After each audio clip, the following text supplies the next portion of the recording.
The only local news teams taking action for you. KIMA KEPR Action News starts now.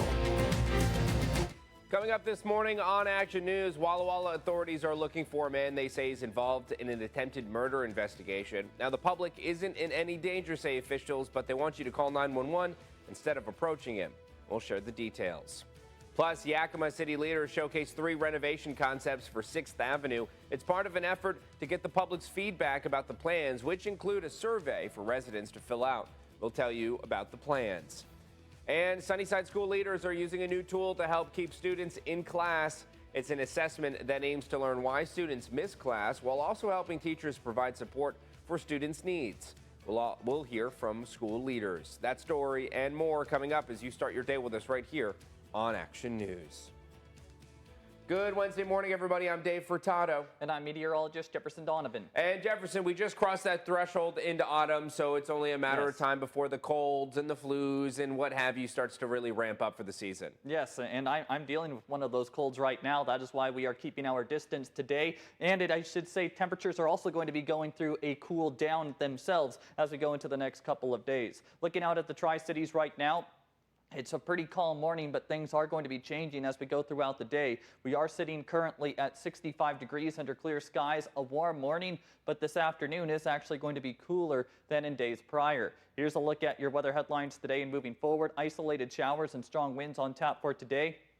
Wind for most of us today could gust upwards of 40 miles per hour. As we go into tomorrow, the calm weather does return and we will hold on to sunshine through the coming weekend. I'll break down all 3 of these weather headlines in greater detail coming up.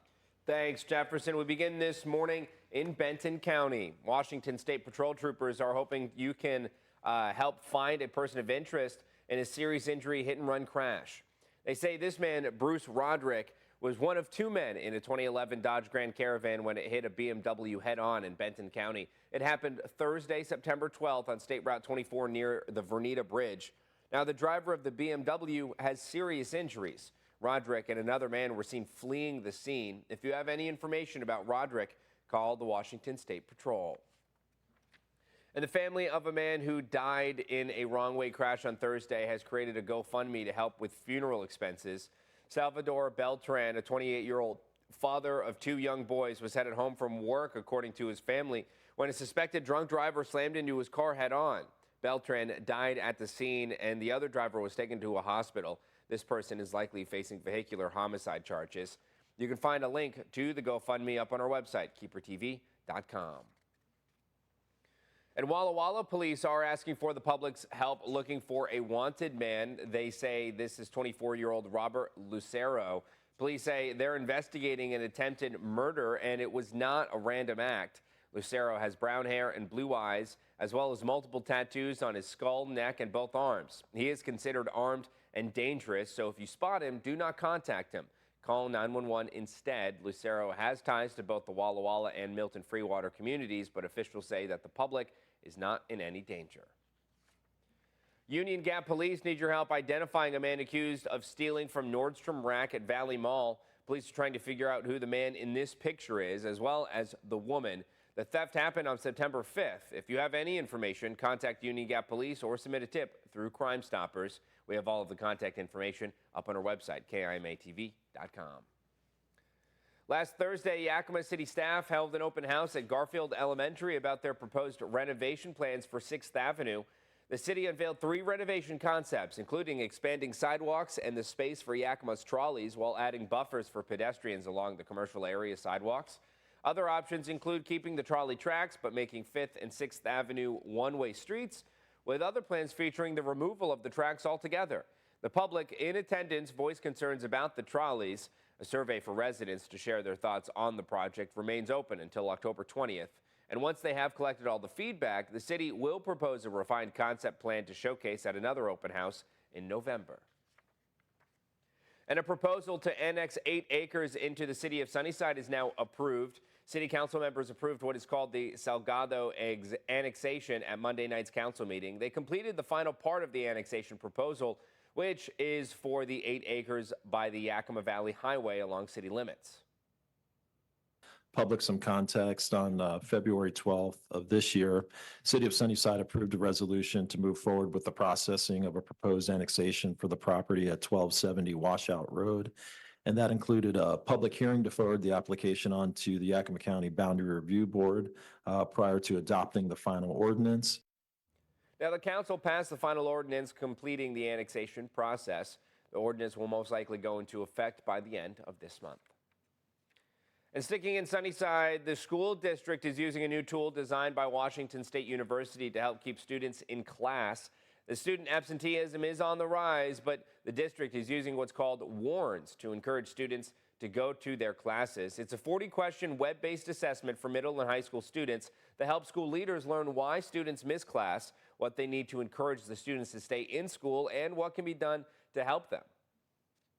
Single assessment we use, where it's the warrants or any other part of our system, we're always after how can we help this student more. And so what I hope to see is that we're better at diagnosing what a kid's needs are and then providing the support to meet those needs. Now, the assessment asks students detailed questions about their relationships with their peers, mental health issues, family environment, school engagement, and more. And once a student finishes the assessment, both the student and the school receive a set of scores indicating their risk level for different outcomes. For more information about the Warren's assessment, head over to our website, KIMATV.com. And on to some lighter news. Next time you need gas, you can stop by a Shell gas station near you and support the Boys and Girls Club. Now through October 31st, select pumps at Shell gas stations will be labeled the Giving Pump. This purple pump will contribute a portion of fuel purchases to the Boys and Girls Club of Benton and Franklin counties. Here in Benton and Franklin counties alone, we have 29 club sites that serve over 4,000 kids a year. We're told these initiatives help that number grow. The more participation from programs like Giving Pump and donors that we get, the more kids we can serve, the more places we can be. So if you're in a community that doesn't have a clubhouse but needs one, the very best way to help us expand to those places is to be able to support our programs, and one of those ways is filling up your tank at the Giving Pump. Now, we're told they have plans to expand. Their next site will be in Prosser. To find a gas station near you with a Giving Pump, head over to our website, KEPRTV.com. Now, Jefferson, the last few days have been pretty gorgeous, copy and paste kind of days in terms of, temperature, in terms of kind of sunny conditions or what have you. But I knew there was a turbulence coming in the forecast, and it seems like today is that day. Today is that day. Now, the good news is we do return to the sunshine as soon as tomorrow, but temperatures tomorrow are going to be significantly cooler than we did see at any point this last weekend or the last couple of days, or even we'll see today. Today is still going to be pretty warm, even though we are introducing turbulent weather to the forecast. A slight chance of showers will exist for everyone in the inland northwest today, but the bigger headline is going to be the presence of strong winds, potentially gusting upwards of 40 to 50 miles an hour in some cases. We'll break down your full forecast and talk about those winds and associated threats coming up. Thanks, Jefferson. The time now is 5:08. Coming up on Keeper KIMA this morning, regional news. More than 1,200 possible non-U.S. citizens registered to vote in the Beaver State, thanks to a clerical error related to the Motor Voter Act. Transportation officials are now adding safeguards. We'll get you up to speed on that in about 2 minutes, but later in the show, top stories. Florida is preparing for Helene, a tropical storm nearing hurricane strength. It's expected to hit the U.S. later this week after battering the Caribbean. And in health news, a study shows rural U.S. hospitals have limited ability to care for children in areas where kids are 6 times more likely to show up at a hospital and will have a greater risk of dying during their visit. We have to take a quick break, but stay with us. Action News is just getting started, and there's more news and weather on the docket.